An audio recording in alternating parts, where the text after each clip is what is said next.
1969 ഇറ്റലിയിലെ സാൻ മൗരോ ലാ ബ്രൂക്ക എന്ന സ്ഥലം. ജൂലൈ 25 അവിടുത്തെ ദേവാലയത്തിൽ കുറേ കള്ളന്മാർ കയറി.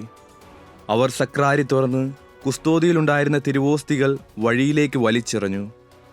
അടുത്ത പ്രഭാതത്തിൽ റോഡിലൂടെ നടന്നു പോവുകയായിരുന്ന ഒരു ബാലൻ ചിതറിക്കിടക്കുന്ന പരിശുദ്ധ കുർബാന കണ്ട് അതെല്ലാം എടുത്ത് വൈദികനെ ഏൽപ്പിച്ചു. ഉപയോഗശൂന്യമെങ്കിലും വൈദികൻ ആ തിരുവോസ്തികളെല്ലാം സൂക്ഷിച്ചു വെച്ചു. അദ്ദേഹം അക്കാര്യം പിന്നീട് മറന്നുപോയി.